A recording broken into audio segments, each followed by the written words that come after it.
Welcome to the Minnesota Liberty Network, and here are your hosts, Bill Liskey and Drew Roach. Welcome back. What's up? How's it going? Good to see you. Yeah, you too. Did you have a good Resurrection Day? I had a great Resurrection Day. Had a good week off too. That's why this show will be interesting because we have to keep it fresh. But it's been a week of time off from the Capitol. Yeah. It's was a very nice week off. I'll say that. Oh yeah. Still had a lot of work I was doing, but it's nice to, kind of reset a little bit. And see, I got lucky enough. I went over to the Wisconsin Dells. Oh yeah, it's always fun. Yeah. Going down some water slides. Water slides, nonstop water slides. Did you do the drop slide? I did not do the drop slide. You didn't go on slides. The outdoor slides were not open. So no, I guess it depends on where you go. Oh, you're talking about the wilderness one where you have to drop through the hole? Yeah. Yeah, you stand there and then just in case you're curious, Drew.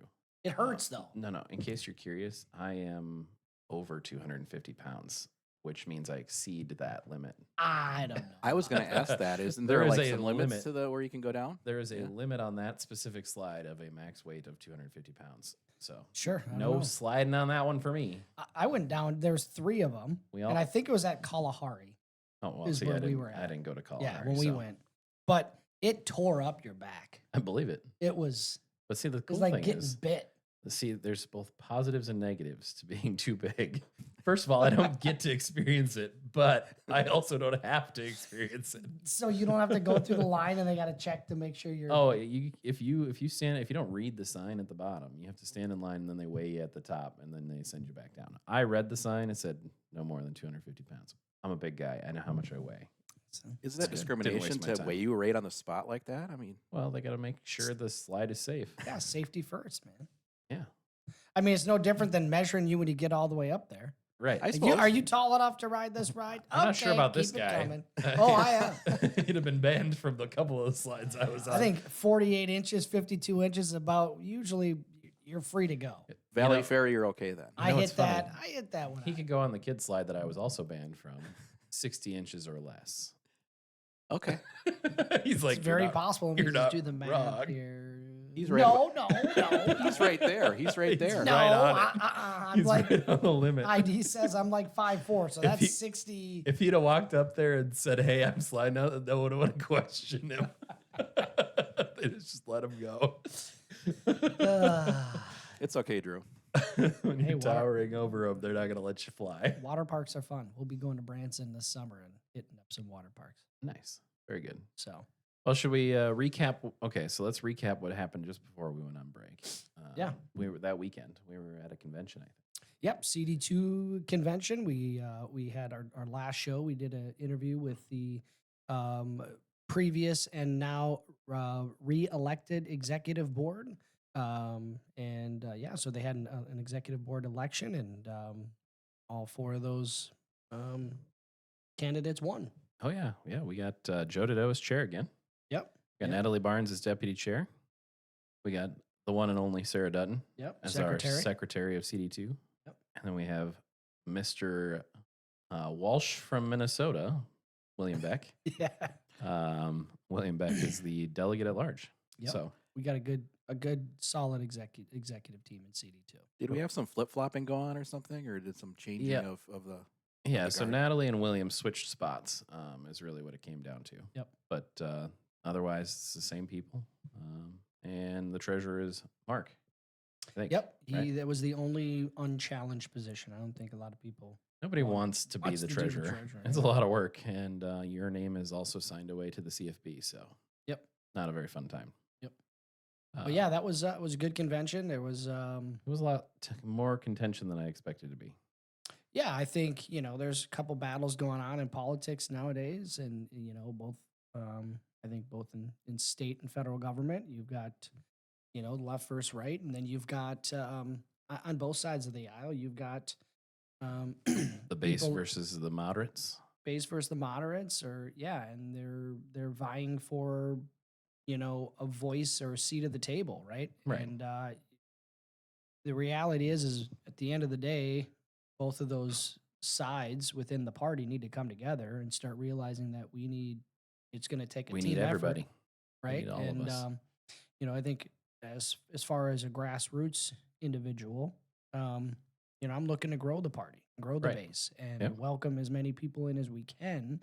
And I think there's a feeling out there that there's members within our party that in some cases look down on people and have a certain level of resume requirements or certain level of experience that's needed to even participate in the process. And I think that's kind of the battles that we're having, and we just need to get past that that mindset.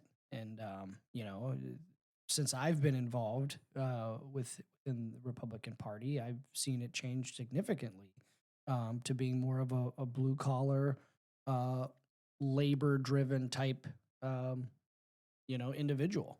And sometimes I don't feel like they're always appreciated within the party.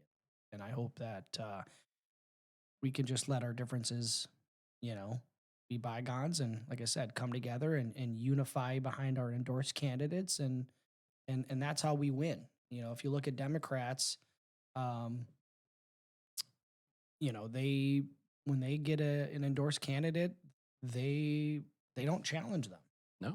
In most cases, they get behind that individual and they support them, and they end up in a lot of cases doing really well in their elections. And I think we can take some notes from that. We always sit here and say, well, what do we do that the Democrats do? Well, one of the things that we don't do all the time is support our endorsed candidate. Right. And if we learn to be more supportive and became more of a team individual versus a me individual, we would do a lot better in some of these elections. So I hope that we can move forward. Well, and I think the thing that frustrates me the most is, after these individuals won, there were some comments on Facebook saying how, well, unity's never going to happen now. It's Interesting. like, what do you mean?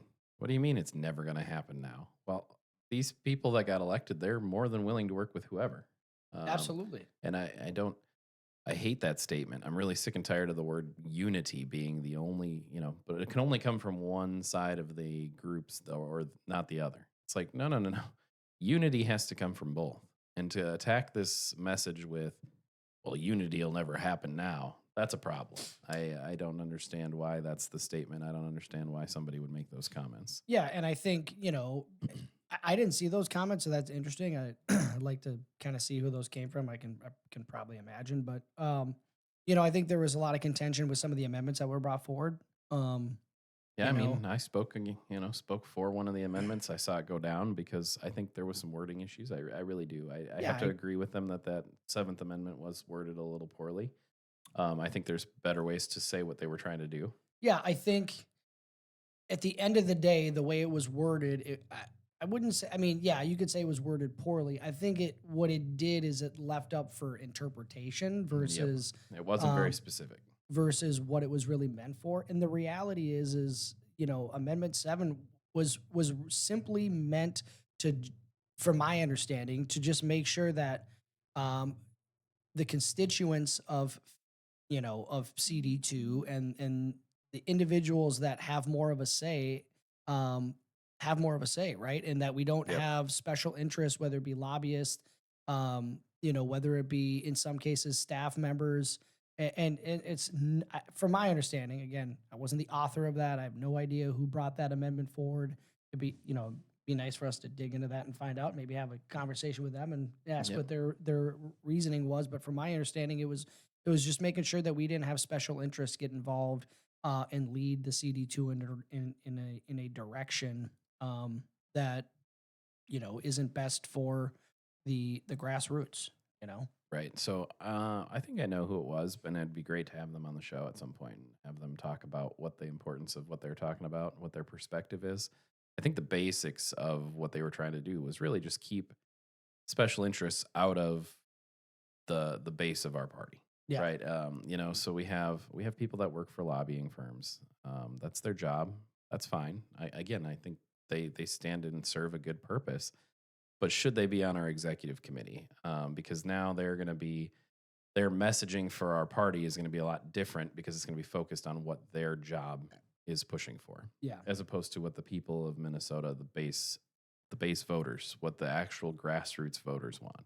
Yeah. And so I think that's part of what the purpose of the amendment was. Now, do I think that it was going to be achieved? No, but I also thought some of the arguments against it were pretty silly too. Like, well, I went up to the Capitol twice and I was talking about why these different groups were so important. So I'm a lobbyist now. Well, no.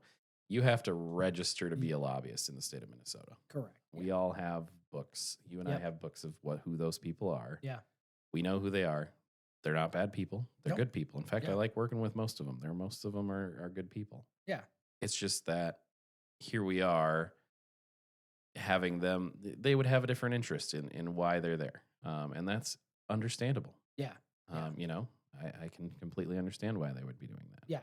And again, from my understanding, it didn't say that those people shouldn't have a place and a seat at the table No, as it just far says as they couldn't being be on the involved. executive and committee. it was just more of the role in which they can play within the CD. That's correct. Right. They won't be And- at the top of the table. Correct. They weren't going to be some of the decision makers, with voting rights. That's correct. So, and I don't like, again, I personally don't necessarily think that's a bad thing. I think, again, the language needed to, obviously the delegates decided that the language needed to be cleaned up. And, I know there were some people that, that we work with, or at least that I work with in the House that are staff members that, they're good people. Yeah. And they should have an opportunity to participate, but I think there is that thin line.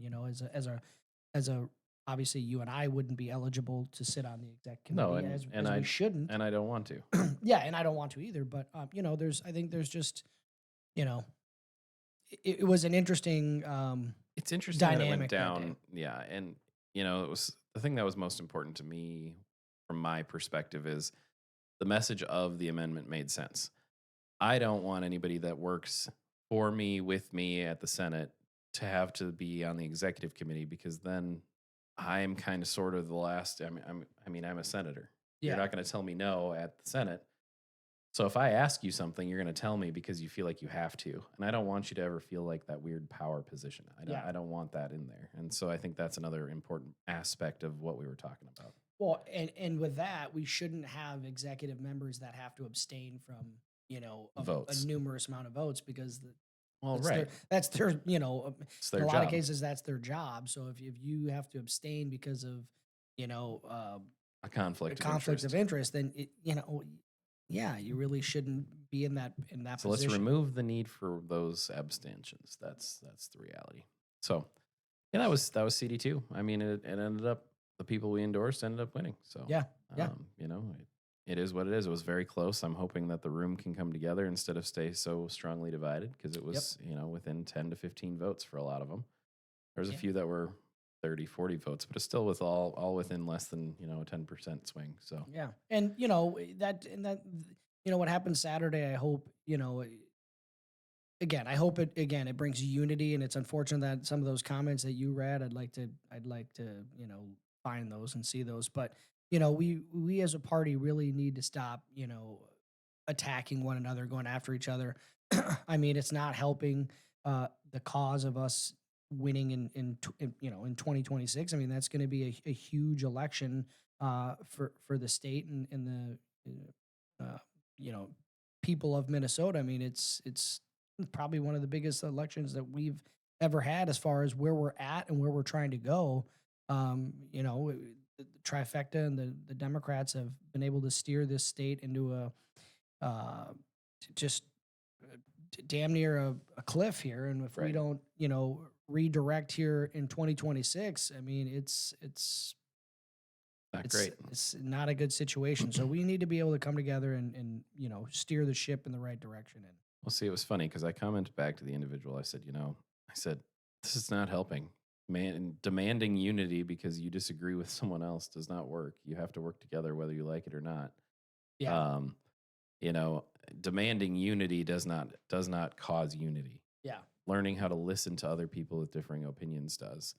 And what's funny is then he snapped back at me and goes, "Well, you're a state senator. What have you done to create unity?" And I'm going, "Well, considering I work with anybody and everybody, I did get in 2024, I did get an award for or an award. I got a recommendation as one of the most bipartisan senators in the state of Minnesota. Yeah. And you know what's crazy is I managed to still stay to my values, right? I still Yeah. voted to the values of our district and did not waver on that. And I'm still able to work with people. And you Yeah. know why? Because I unify. Yeah. The idea is to work with whoever. Yeah, and you know, I'm a co-author on you know, a handful of bills with Democrats, but they're more reasonable bills, right? I mean, there's Right. some things that we just can't work together on, right? Right. There's some No. things that because the Democrats have such a I should say the extremists within the Democratic Party have such a stronghold on that caucus. There's some things that we just cannot agree on, and Which we is cannot have those conversations. And you know, for the more moderate Democrats that are willing to have a reasonable conversation, those are members that we can have those conversations with and really have legislation that actually can make a difference and we can come together on. And I know I'm on a handful of those bills that do that, but you know, that's not as common as we'd like to see. right. You know. Um, But you that know? segues us right into one of your bills that definitely is never going to get a Democrat support. Yeah, no. House File 3130. It's the Minnesota Stand Your Ground Act. You know, it's a very strong gun rights bill that again protects your, you know, your gun rights and allows you to defend yourself, your family, your property, and your home. And I'm a co-author in the Senate. So Senator Wiesenberg's carrying the Senate file. I can't remember the number off the top of my head, but yeah, we're working hard to try and protect your gun rights. Yep. I mean, and it's one of those things. Yeah, we're you know in this legislative session and next year, are we going to get that thing passed? No, we're not. That's just the reality of it. But the conversation needs to be had. We need to get that messaging out and make sure that you know the constituents of 58 Senate District and 58B know that they got two people that represent them that will you know stand firm on the Second Amendment rights and your you know your right to be able to protect yourself, your family, and your home, your property. So you know it's again that's why 26 is so important because we just need to get you know flip a couple seats on the other side and get things like this passed and you know make sure that we have that inalienable right that our Constitution says we do. Yeah, you know that's something that's super important. You know, making sure we keep fighting. Yep. Um, let's talk about that week before we went on break. Committee sludge, as I like to call it. It's the battle of the committees. Things that are happening. I can talk a little bit about Health and Human Services. That Thursday before we closed up shop for the week was a pretty long one for me. I had both Health and Human Services and Labor, and both of them were the Senate versions of omnibus bills coming to the floor here soon. The Labor bill has some weird stuff in it. It's not super terrible, not compared to the last 2 years, but it's not necessarily good stuff either. It's going to be massive fee increases, so taxes. What's weird is that the industry was actually asking for those fee increases because they believe that it'll actually speed up their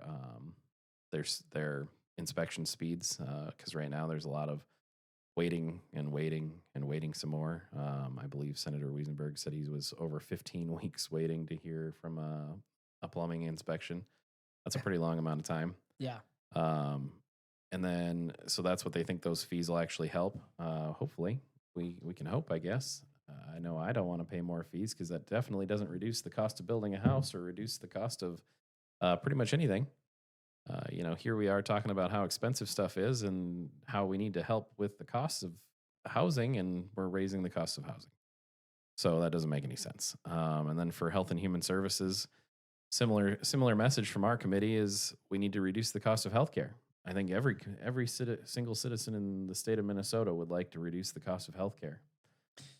Yeah, well, I mean, when you talk about housing, you know, one of the reasons why you have a housing issue and the cost is so, you know, expensive is because we have a high demand for it and not enough supply, and that goes Right. hand in hand with illegal immigration, right? Well, that's you help an fix, accurate you know, situation. you fix illegal immigration, and that helps the market a little bit as well. Well, you and know? we have investors from not in our country buying up properties in the state of Minnesota and then renting them back to us. Yeah, BlackRock. Weird. How that Interesting works. how that works. Yeah. But so if we're going to talk about, you know, things that are affordable, you know, health insurance is not affordable. And the reason why is because in the Health and Human Services bill, we're going to raise the cost of insurance providers, the insurance companies, HMOs, MCOs, whatever you want to call them, we're taxing them like 34% increase. Well, that means your premium, your bottom line cost, your premiums are going to go up 34%, like or more, because that's the thing that I always found interesting is like every time you raise or create a mandate on these health insurances, well, this is going to make it better for people. Sure. Yep. But it's not because the premiums are going to go up. The premiums always go up more than double what the actual cost of the premium is because, of course, they have to cover their bottom line. Yeah. But people understand is anytime that, well, I should say people understand it, but the left doesn't seem to understand it. Anytime there's a mandate and a requirement on business or the market, that money, increase in cost just gets passed on to the consumer, Right. period. The business doesn't take on that extra cost. They just pass it down, which means your prices go up. In some cases, the quality of service goes down and the price of the service or product goes up. I mean, it's pretty simple. From my perspective, when I'm in committee and I see some of the things that happens in tax, you get the left that is constantly their only way to fix anything is just increasing revenue, increasing Right. spending. Spend There's more. the conversation of Tax more, spend more. the conversation of reallocating current funds is like a non-negotiable with right? It's like, in education, we spend just under $26 billion a year in education. We don't have a lack of revenue problem. We have a spending problem. Right. We don't allow school districts to have flexibility in their funding, right? They get a certain amount of funding, and that has to be used for specific line items. They can't move that money from one line item to another line item. It has to be, Spent on that specific item. They don't have funding flexibility, and we talk about local government and giving local rights. We need that with education. We need to have that the Right. local school districts the ability to trust them, empower them. They are elected members, and they need to be able to see fit with their budget how they what works best for their district and their students and educators in that district. A one size fits all model does not work, and it doesn't benefit. How they educate kids in Minneapolis is going to be different how they educate kids in Farmington, Right. and in Lonsdale. Oh, absolutely. And it's Well, and it's no different than healthcare, right? Like you should have the right to choose which health insurance, which coverages you have. And if we keep mandating that every plan cover every single thing, of course it's going to get expensive because now we have no choice. We don't get to choose. You have to have coverage for every thing that might not ever affect your life, but you now have no choice but to pay for it. yeah. The cost sharing becomes insane. It's the whole reason why the system is broken the way it is because we continue to think that every single individual matches every other single individual. That just doesn't work. Your one size fits all, especially in healthcare, does not work. Drew and I'm looking at Drew, we're not the same person. My health needs are not the same as Drew's health needs. But yet we're going to continue to tell health insurance providers to treat us exactly the same. And it doesn't make any sense. Yeah. So that's where I think things are being broken. I think things are going the wrong way in that way. And the battle in the committees were we tried real hard. And that's the other thing. Hey, Drew, I got to inform you. Make sure you protect that optometry language in the omnibus bill. The optometrists are very important healthcare providers for our eyes. And right now they've been battling nonstop against, like what I like to say, big medicine. Yeah. Is this, I know a little bit, I think, is this the one that kind of frees up? It allows them to practice within their scope of practice. Yeah, okay. Yeah. So Yeah. shout out to all of our optometrists out there. You guys do great work. You keep our eyes safe. You keep Steve- our eyes healthy. Mr. Steve Gander. There you go. Yeah. He's one of them. Yeah. Teresa Roney, I think is her name. She's over in New Prague. Wonderful, wonderful people. So that's the battle in committee. That was what I actually did is I actually offered the language to put it back in because the Senate version was going to suck it out, cut half their language out. So I put it back in and we had the votes. So it's back in. Yeah. Yeah. Yeah. So, and to touch on the committee sludge, I'm in 3 committees, education, taxes, and elections. And taxes does not have all committees have, first, second, and third deadline. Taxes does not have a deadline. Right. So See, we're we're all done, yeah. but So you get to keep going. we're still in committee. So I've got a committee hearing today, and Wednesday. And so we'll be hearing some of those, some bills that will coming over from other committees. Um, but otherwise, education, we're done in education. But I know leadership within education, both the left and the right, are still negotiating. At least before break, it may have changed, while we were on break, but we're still negotiating a budget, Yeah. and so. The Republicans, they're hell bent, and we've got our feet in the ground on certain asks and demands that we're expecting, and the left is the same way. And it seems like we're kind of, again, prior to Easter break, we were at a standstill as far as what our asks were and what their asks were, and I think it's good. Republicans need to stand firm on that. I mean, again, the left, at the Capitol within the House wants to just continue to increase revenue, and education. We don't have an education. We don't have a funding shortage. We have a spending problem. And so Republicans, we'd love to be able to repeal things, which we're working very hard to do that. But without 68 members on the Republican side, it takes one member of the left to vote with us to repeal anything. And that's what we're trying to do. We're trying to repeal mandates so we can fund schools, and they're trying to, do the exact opposite. Right. They're trying to cut schools to fund the mandates, and it's Well, and I think the biggest thing that I saw is not only are they cutting schools, but they're cutting specific schools this year. Yeah, they're they're- proposing to cut charter schools and private schools. yep, special education on charter schools and private schools, right? Yep, they're cutting all the funding to them, which makes no sense. Of course, I don't know that that'll ever get through, but we'll see. I mean, we'll see. Yeah, Governor Walz is attacking families that have decided to take control of their children's education, Which right? is just crazy and if to me. you're not participating in the public school system, he is directly trying to go after you, right? And it's disgusting, because if we talk about making sure that every kid has an opportunity for an education, well, shouldn't be dictated by the state. Okay, that starts at home. Yeah. And when parents make a decision to put their kids in a school that's best for their child because they know best, it's their child, the state should respect that. Well, and we have a bunch of charter schools in our district. We sure do. So, Yeah. it's something that I'm, very aware of, and want to protect. I want these kids to be able to go to the schools that they're going to because they're enjoying their non-normal, whatever, not base school. Smaller class sizes. Yeah. So like the charter schools in Northfield, I mean, I visited one of them, and the students told me, they said they did not succeed in the normal system and that they were going to fail. They found this school that they're at, and they're doing way better. Yep. They're going to pass. Most of them are already hired before they even graduate from high school. They're graduating with a job offer to either go into the trades, to go work, in construction, to go work wherever they chose to work. Like they have like a work study program where Yeah. they learn, they get education hours on the job, and then they get hired by that job coming out of high school. And those kids that's what they want to do.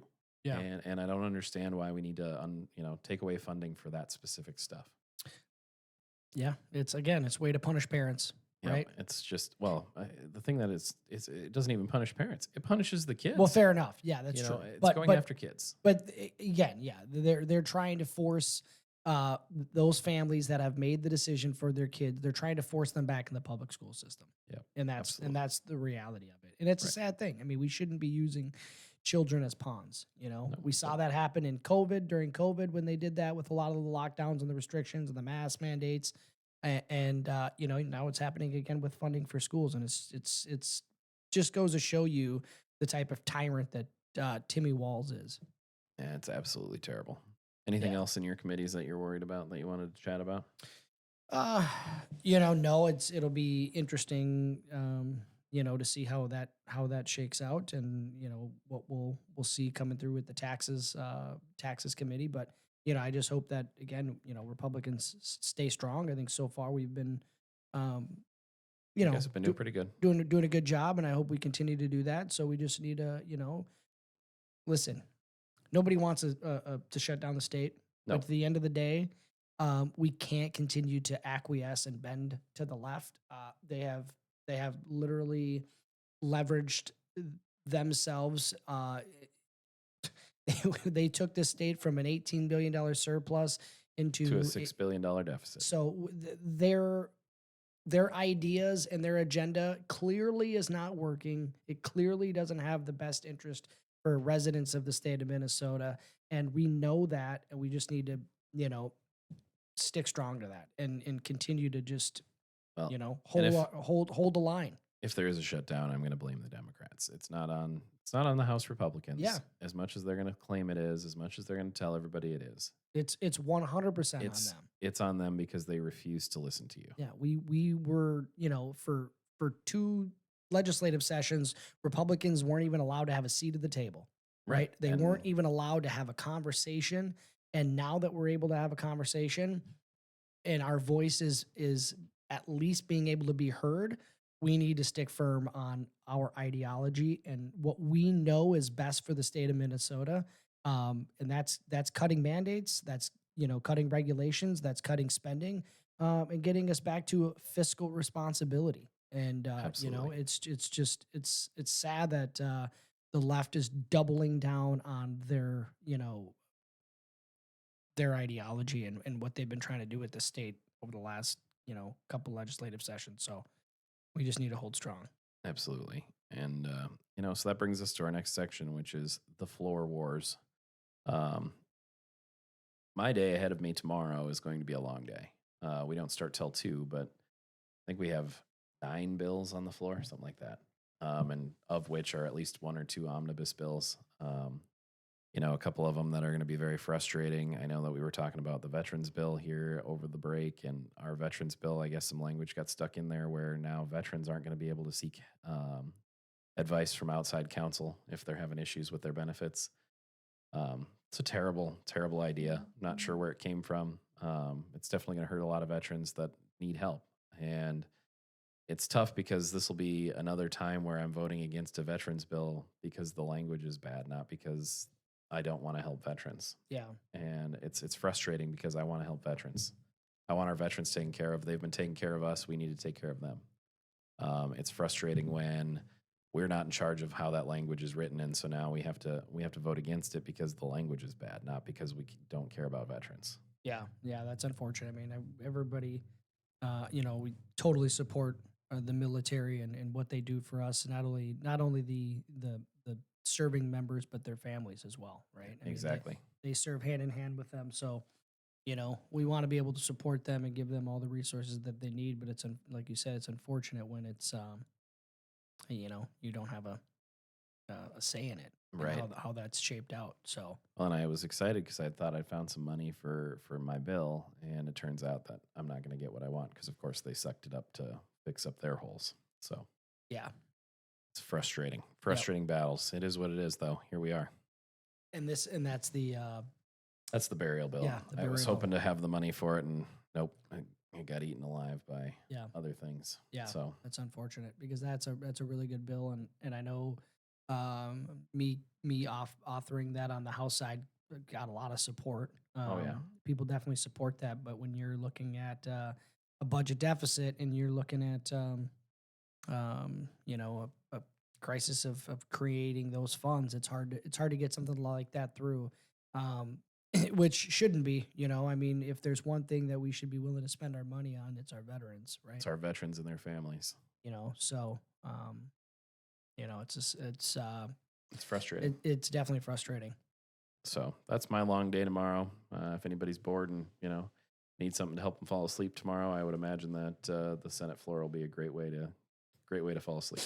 Yeah, we've got floor session today here. Got a couple bills. I think it's only 3 bills that we're going to be hearing. We're going to be rehearing the scuba diving bill that I think we already passed in the House, then went over to the Senate. From my understanding, the language is a little bit different. So now I think the House and the Senate came back together, and Sounds like you guys are going to accept our language. Okay. And That's what so I've been told. we're- We'll see. Yeah. So, yep, we'll be voting on that and a couple other bills today. And yeah, so The scuba diving bill is a big deal. You know, it's something that, you and I might disagree on how to vote for it. Normally I'm absolutely opposed to heavy business restrictions, heavy-handed government. In this specific case, two boys were unfortunately sent out with zero experience or next to zero experience when it came to scuba diving, and they both died because they drowned. And so that's a Yeah. pretty big deal, and that's a pretty big issue. And so if you're gonna be in a market where you're gonna use scuba gear, you should also be able to say, "Hey, my employees are trained in scuba gear use." So yeah, and I guess my big thing with it was just the lack of specifics in there. There Sure. wasn't I didn't see anything in there that talked about depth of water. I mean, and requirements for that, right? Right. Like where do we draw the line? Where do we start it? Obviously I think both you and I are pretty consistent on the fact that we're definitely for deregulating instead of putting regulations on industry. I mean, the way I look at it, you're right. It's totally sad. It's a tragedy to lose two young men within a few short years because of lack of training. Um, with that said, Minnesota is the land of 10,000 lakes. We've been doing weed mitigation in lakes for decades, right? Yep. And so to have, I wouldn't say strict regulation. I guess I haven't fully read up on the Senate language, but Yeah. to have some heavier regulation on that field, when in all actuality it hasn't been a problem outside of these two tragedies. For me, it's just kind of in some cases it's a knee jerk reaction, and so that's where I just get a little bit hesitant on making a decision for an entire industry because of two outliers. But with that said, it should help save some lives. I Yep. don't think that this is it's gonna I don't think it's going to solve the problem, right? So You there's know- always risk, and But- there's always a chance. The idea is that the industry now will have to follow what was already. And see, this is the other part of it that I have a hard time with, right? I voted for it because I think once they added the language that it really will save some lives. Without the language, it was even more open. Like you said, it's not very specific at all, and that was something that was frustrating to me. Is like, okay, so we're doing this. I felt like it was a political stunt until we put some of the language in that I asked for. And so if we're going to do a bill, in my opinion, this is my opinion, if we're going to do a bill, then we have to do it right. Whether I agree with the bill or not isn't always entirely the discussion. It's if we're going to change regulations on an industry, which is what the purpose of the bill is, then let's be particular about it. Let's talk about the purpose. Is the language that came from the House actually going to save lives? In my opinion, it wasn't the end-all solution. There was not going to be a significant change to the industry. With the Senate's version, we have some minimal amounts of equipment that are going to be required. Again, I talked to lots of people in the industry. The things that we put in there as requirements, we have some that are as requested, so now it's not going to be as demanding. They're the basic pieces of equipment. And the nice thing is that it is a permitted situation, right? So that's the other part of the language, is that it's going to be permitting.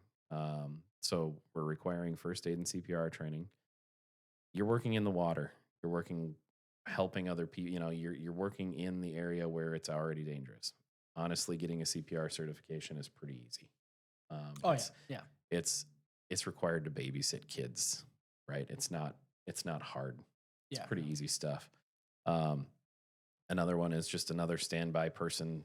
In this case, a standby diver. In case you're diving and you get too far out and you lose where you are and you're going to drown, your standby person can actually come out and save you. They're going to be able to come out and help. So those are the things that I thought were important. I didn't get super into it. Like you said, if we would have gotten more depth, I think description, it might have even gotten more restrictive. Sure. And so whilst I agree with you, I think that, why do we need all this stuff unless we're this many feet out and this many feet deep? Exactly. That's why the equipment that I picked is only for stuff that would be like all depths. Yeah. It may make sense for Yeah. pretty much every depth. You know, because from my Right. perspective, a lot of this mitigation that's being done, it's being done normally in a few on feet of water. yeah, it's being done on I should say beachfront, but you know, Well, it is waterfront beachfront or properties. waterfront, People yep. want to have their floating dock, and you know, Yep. they want to be able to have the lily pads or weeds out of absolutely. there, and you know, a lot of that's done by homeowners themselves, Yep, right? And absolutely. property owners themselves that go up there when they're putting in the dock, they do what they need to do. They, you know, listen, Sure. I've got a family member that when they put out the dock, you know, gets his scuba gear on. Part of it's just he likes it and it's Sure. fun for him. Now he's trained. Right. See, right? and see, that was the other part of the equation is that these boys weren't trained. Where Yeah. now it's going to require training. You have to get trained in order to go scuba diving. And honestly, you should be trained in scuba diving to go scuba diving. It's Yeah. as simple as that. But you know, so for me now it's like, well, what if are you allowed to do that just snorkel? Right? Like Yep. I'm sure there's there some is. people that just did it via snorkel because it's not that deep, or it's, you know, they custom made a longer snorkel and Sure. so I think overall it's Right. it's gonna help. But It's funny know. because, like I said, I normally am absolutely on your 100% on the deregulation, not on the regulation side at all. But in this specific instance, after learning how to fly airplanes, that's the other part of this equation, right? Is I would have thought, hey, anybody could hop in an airplane, could go learn to fly. Once you get into it and you start to realize, like, no, there's a lot to it. There's a lot more to it than just getting in, pulling on the yokes, and calling it a day. sure. It's the same thing with scuba diving. There's a lot more to it than what you think there is. Once you get into the scuba equipment and you start to learn about the scuba equipment, it's like, oh, this is actually there's a lot to this this activity. Sure, snorkeling, absolutely different.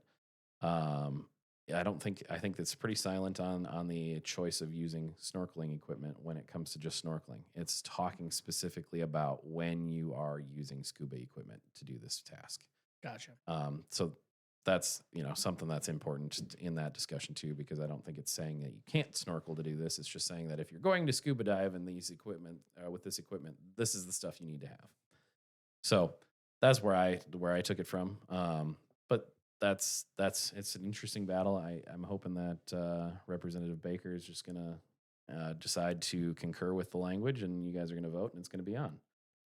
Because at the end of the day, we need to get, if we are going to pass this legislation, it should get done before the season starts. And the season's pretty much starting. So, Yeah, I mean, it had full support last time it came through the House. yeah, I can't imagine it's going anywhere. So- I've talked to a few representatives over there that were actually excited to see the language that I put in. Even Representative Baker was on the Senate floor when we were doing it on the Senate floor, doing the bill on the Senate floor, and it didn't sound like he was too upset about what we were doing. So that'll be you guys. Yep. All right, now let's go to our favorite section of the day. Oh yes, Liberal tears. liberal tears, the crying, the whining, And we've the got fit throwing. one of these Walz. We got a Walz employee. A Walz employee. DHS. Yeah. Dylan Bryan. Pull him up. Look at this guy. He's such a badass. out there. Let's really see him. Yeah, there he we is. go. Look at him. He's a tough guy with his keys, Yeah. scratching up Teslas. Yep. So, Minnesota state employee arrested on suspicion of damaging multiple Tesla vehicles. Suspicion. I can so- see him. Pull up the video. Yeah, I was Would going ya? to say, scroll down just a little bit. I think we got a nice little video. We can show him walking up to a bunch of cars and scratching them. Well, I mean, do these idiots not realize that have they not been online? Have they not seen the daily videos of whether it be a soccer mom or, guy like this guy? They have cameras on the Teslas. The second you walk up to it, the camera turns on and is recording. It's going to catch you. Right, exactly. It's going to let you play it there, Matt. Hopefully, let's take a look here. Here we go. She playing? Yep, she's playing. I don't hear it though. Do you? I don't think it came with any sound, but No, this but shows. it doesn't come sound, but he'll be coming up. He's probably You'll got see him his- pop around the corner of this Probably other got vehicle. he's at looks like he's at Target, so he's looks probably like. getting some tampons for Timmy. Let's see here. Yep, here he comes. He's sneaking up.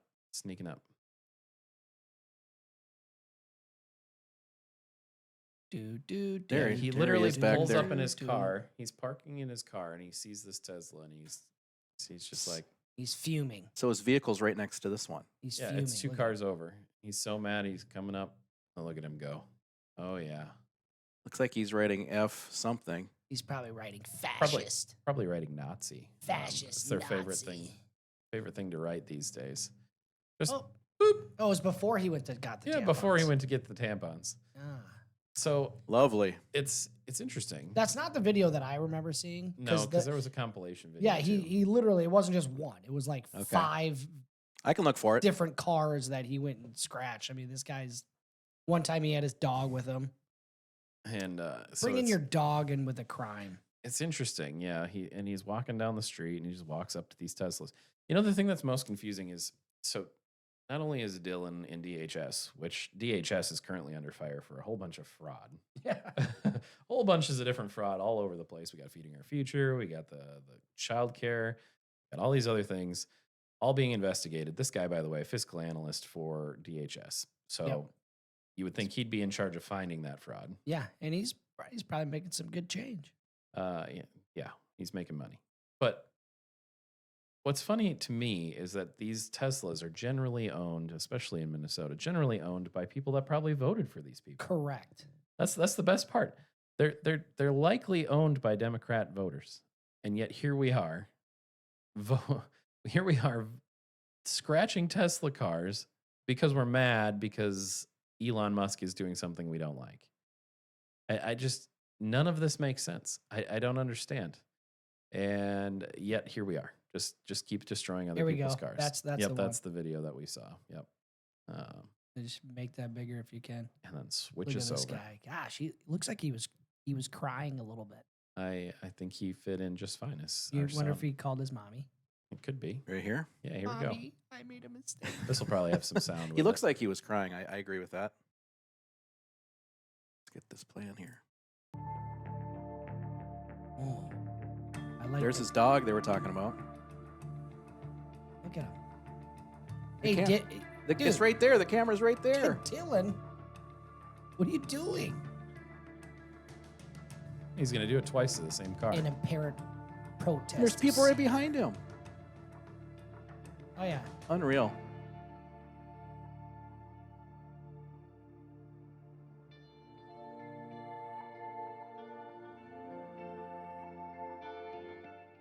These people, man, I tell you what.